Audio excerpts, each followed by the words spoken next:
2025 Bordeaux on primeur is underway, so in this video I'm going to analyze the 2025 vintage in Bordeaux and also reveal some of my favorite wines so far from this promising vintage. This video will benefit not only those of you who are buying Bordeaux wine futures, but also those of you who watch this video later on in a couple years once these wines have been released. I've been doing these videos since 2022 and they're always well received. This video comes out a little bit later than usual because I was busy wine judging last week, and I'm also putting the finishing touches on my very first wine book. It also seems like the 2025 campaign has been rolling out a little bit more slowly than in years past, so I won't have full pricing information for all the wines I discuss. Nevertheless, a number of viewers have been clamoring for this video, and I'm ready to get into it, so let's go. 2025 is certainly an extremely promising vintage in Bordeaux, and absolutely worthy of your consideration. It is a little bit unusual, however, in that the weather and the wine story don't exactly match. 2025 started out as an extremely warm, hot, dry vintage.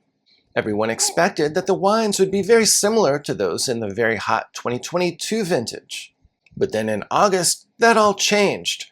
There was substantial rainfall and temperatures cooled off, and they remained cool through September. The rains also continued into September. Throughout the last couple months of the year, there was also a large diurnal range, so the nighttime temperatures were much cooler than the daytime temperatures. This all preserved freshness and acidity in the fruit. So rather than comparing 2025 Bordeaux to the 2022 vintage, many believe that it's much more similar to classic vintages like 2016, 2020, and 2023. The good news is that those are all exceptional vintages, so there's definitely lots of strong wines in 2025. In terms of stylistic characteristics, the alcohol by volume percentages are very reasonable for 2025 Bordeaux. Many of the wines are in the 13 to 14% alcohol by volume range. In general, many of the wines are also extremely concentrated. These wines typically are very well balanced with high flavor intensity, high tannic structure, but also very high acidity. In general, 2025 Bordeaux should give you tremendous flexibility in your cellar because you should be able to enjoy these wines young, but they're definitely going to be age-worthy as well. Yields were down quite dramatically in 2025, however, so there was not that much 2025 Bordeaux produced. Some of these futures, particularly for the most in-demand producers, may therefore be a little bit hard to come by unless you act quickly. To say that the current market for wine sales is a challenging one is a bit of an understatement. It seems like Bordeaux producers have gotten the message, and despite the fact that 2025 was a much stronger vintage than 2024, prices seem to be largely kept stable or in line with the prices from last year. Invariably, a number of viewers will comment that they don't see any reason to purchase wine futures when they can just wait a couple years and buy the wines after they're released. While that's certainly a valid approach as well, some reasons that you may want to consider futures include locking in the current favorable pricing, especially for wines that have very low volumes and may be sold out at this price structure in a couple years down the road. In addition, to the extent you had a wedding in 2025, or you have some children for whom you'd like to purchase birth year wines, or if you just like big bottles, now is absolutely the best time to secure large formats of 2025 Bordeaux. Before these wines are bottled, you're oftentimes able to get the large formats without much of a premium at all. But certainly once these wines are released, and there's a finite number of large formats for each producer, prices will definitely go up dramatically, and finding these wines in large format for reasonable prices will definitely prove to be elusive. While it seems like the left bank was a little bit stronger than the right bank in 2025, there were certainly some extremely strong wines made on the right bank as well. An example is Chateau Figeac. While Chateau Figeac is located in Saint-Emilion, it's right near the Pomerol border. It's located in an extremely prestigious area near Leoville Blanc and not far from Concillon. During my visit, I learned that Figeac wines are a little bit distinguishable from many of the right bank wines in that they have a substantial percentage of Cabernet Sauvignon. In fact, their wines are typically almost equal percentages of Cabernet Sauvignon Cabernet Franc, and Merlot, which is definitely quite unusual for Bordeaux's right bank. This is due to the fact that they have a substantial amount of gravelly soils in their vineyards that are well suited to the production of Cabernet Sauvignon. The result is an extremely complex wine, but also one that has extraordinary elegance and finesse. I was extremely impressed with their lineup when I visited, and I've been buying back vintages for my personal collection, particularly for vintages like 2009, 2015 and 16, and 2018. 2025 Figeac continues an incredible run of strong vintages for this outstanding producer. In fact, this wine is a candidate for Wine of the Vintage. It certainly compares extremely favorably with the quality of top right bank producers such as Cheval Blanc, Ozone, and Angelus, despite the fact that it sells for a fraction of the price of those other wines. One of the great things I enjoy about Figeac is how when you enjoy the wine at different stages, different components of the blend will come to the forefront. For example, when these wines are young, the Merlot tends to dominate and be a little bit more expressive. With a little bit more time, Cabernet Franc will come to the center.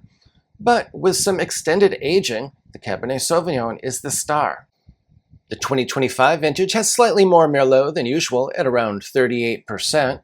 This is wine that's extraordinarily elegant, with impressive purity of fruit and layers of flavor. When I first started collecting wines, one of my very favorite producers to collect was Leoville Barton. I particularly appreciated the fact that while these wines had consistently strong quality year in and year out, pricing was always relatively reasonable. And so it is with the 2025 Leoville Barton. Despite the fact that 2025 is an extremely strong vintage for Barton, this is a wine that sells for an extraordinarily reasonable $75 per bottle. If your palate aligns closely with that of Jeb Dunnock's, you'll definitely want to prioritize the Leoville Barton because Jeb gives it between 97 and 99 points, which is an extremely high score for a wine at this price point.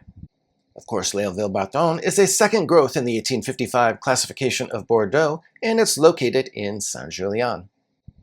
The 2025 vintage is deeply concentrated with layers of flavor and a long, complex finish. This is definitely a wine that will benefit from some additional age. If you're not familiar with this producer, this wine can have a little bit more austerity to it, so if you appreciate a little bit more flamboyance in your Bordeaux, then you'd want to consider its neighbor, Leoville Poifferet, instead. Located in Pessac-Léognan, Le Carmes Haut-Brion is on a historic run. It's been producing wines of incredible quality for the past 15 vintages or so. By all accounts, Le Carmes Haut-Brion knocked it out of the park in 2025. This is an incredibly aromatic wine and arguably one of the strongest vintages of Le Carmes Haut-Brion to date. Interestingly, this producer used 2/3 whole cluster fermentation, which is a technique that's far more commonly used for Pinot Noir, especially in Burgundy. But the technique seems to have worked as the results were extremely impressive. This wine features mixed red and black fruit, Asian 5-spice, and cocoa. In last week's video, I talked about the difference between your personal preference and a wine of high quality, and how, despite the fact that a wine may be highly regarded, you may not enjoy it personally. This is particularly true with wines like Le Carmes Haut-Brion. This is a wine that's incredibly polarizing. Whenever this wine comes up, I have viewers that both tell me how much they love it, and others who tell me how much they hate it. So definitely give it a try before you start purchasing that one in volume to make sure that you enjoy it. For those of you looking to purchase a first growth in the 2025 vintage, it's hard to go wrong, but my personal preference would probably be for the Chateau Margaux. This was an exceptional effort from Margaux in 2025. They used only 37% of the harvest to produce this wine. I visited Margaux about 18 months ago, and they have a new state-of-the-art winery that's extremely impressive. They also are one of the very few Bordeaux producers that makes their own oak barrels in-house. In strong vintages, when the Margaux fruit has a chance to ripen fully and the wines become intensely concentrated, there's very few wines in not just Bordeaux, but in the entire world that can compare with the experience you get from Chateau Margaux. This wine is intensely ethereal. By that I mean that it's intensely concentrated yet there's a weightlessness and elegance that's hard to describe. You can expect flavors and aromas of blackcurrant, black cherry, espresso, mixed spice, and violets. This wine is a blend that consists of 89% Cabernet Sauvignon, 6% Merlot, and there's smaller amounts of Cabernet Franc and Petit Verdot. While Bordeaux justifiably receives a lot of attention for its red wines, there's also some extremely impressive white wines, or Bordeaux Blanc, being produced in the region. One of my favorites in the 2025 vintage is the 2025 Domaine de Chevalier Blanc. This wine is a blend that consists of 70% Sauvignon Blanc and 30% Semillon. They matured this wine in 1/3 New French oak for between 16 to 18 months. This wine is absolutely one of the very best dry white wines of the 2025 vintage. It compares extremely favorably to some of the very best white wines from the region that are produced by some of Domaine de Chevalier's neighbors in Pessac-Léognan, and yet it sells for a small fraction of the price. This wine should be right around $100 per bottle. But this is not your ordinary porch pounder, so do not buy this wine expecting to enjoy it as soon as you take delivery. This is a wine that will need some additional bottle age to reach its peak. For those of you who are interested in trying some Bordeaux Blanc but don't want to spend $100 per bottle, I definitely suggest that you try Chateau Carbonnieux. This is a wine that's also from Pessac-Léognan, but it sells for around $35 to $40 per bottle. This is a wine that's consistently reliable year in and year out. The 2025 vintage consists of 55% Sauvignon Blanc and 45% Semillon. This wine should give you a good indication of whether you enjoy Bordeaux Blanc. One of my absolute strongest recommendations for 2025 Bordeaux comes from a producer located in Saint-Emilion on Bordeaux's right bank. Despite the fact that I found this wine selling for less than $60 per bottle, it's potentially a wine of the vintage, and Goloni, for example, scores it between 97 and 99 points. So if your palate aligns with that of Antonio Goloni, you'll definitely want to check this one out. Right bank producers with vineyards on the Limestone Plateau tended to fare best in 2025, and so Chateau Gaffeliere is one of the strongest wines from that vintage. In the glass, you can expect flavors and aromas that include mixed black and blue fruit, graphite, mint, and chocolate. This wine reminds me a little bit of a Pomerol.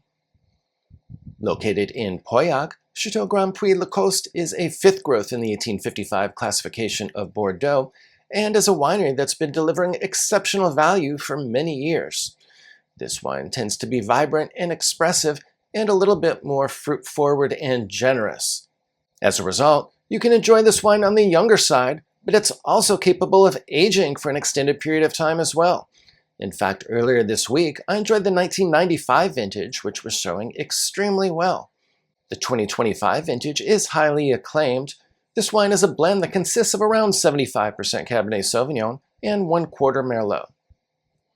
I've featured Pichon Longueville Comtesse de Lalande numerous times on this channel, including in recent vintages, so I won't belabor the discussion here. But I would be remiss if I did not mention that Pichon Comtesse is absolutely one of the very best wines in 2025. This is a wine that compares extremely favorably to the quality of the first growth Bordeaux, but yet will sell for a fraction of the price. This has been an extraordinary wine for the past 8 or 9 vintages at least, and in fact, if the Bordeaux wines were reclassified based on the last 8 or 9 vintages, Pichon Comtesse would absolutely be a first growth in my opinion. The winemaker has been doing an exceptional job, and despite the fact that they've been dramatically increasing the percentage of Cabernet Sauvignon in this wine, they've managed to maintain the Pichon Comtesse style. In fact, the 2025 vintage has only 15% Merlot. Of course, this wine won't reach its peak for many years, and will gain tremendous additional complexity if you let it age for an extended period of time.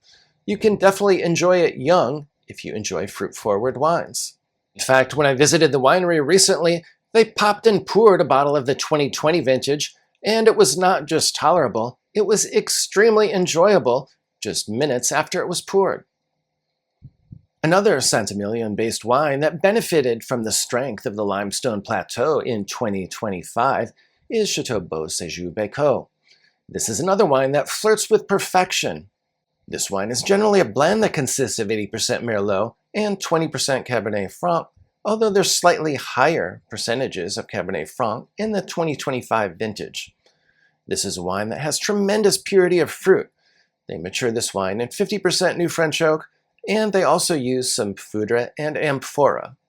This is a mineral-driven, expressive, vibrant wine that's absolutely one of the best wines from Bordeaux's right bank in 2025. This is an extraordinarily elegant, enjoyable wine. It will definitely benefit from at least a few additional years of bottle age, and you'll be able to enjoy it for at least 2 to 3 decades after that. Bordeaux is an exceptionally diverse wine region. While many people focus on the top 7 or 8 appellations, there's actually more than 60 appellations in Bordeaux.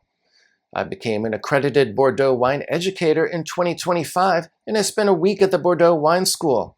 One of the things I learned was just how diverse Bordeaux is. There's a number of appellations that are very much under the radar and producing some extremely high-quality wines that sell for extraordinarily reasonable prices.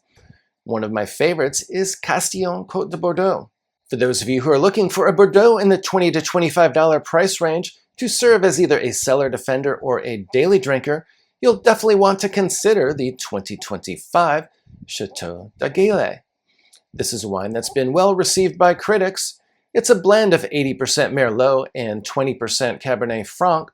This is another wine that benefited from the strength of the vineyards in the Limestone Plateau on Bordeaux's right bank in 2025. This wine has impressive purity of fruit, as they use only 20% New French oak to mature this wine. This producer embraces biodynamic farming, and their vineyards are located not just on the Limestone Plateau, but they have ideal southern exposure as well. Better still, this is a wine that you'll be able to enjoy immediately after it's released, although it will improve with an additional year or 2 of bottle age. If you're interested in learning more about Pichon Comtesse, be sure to check out this video that's linked above.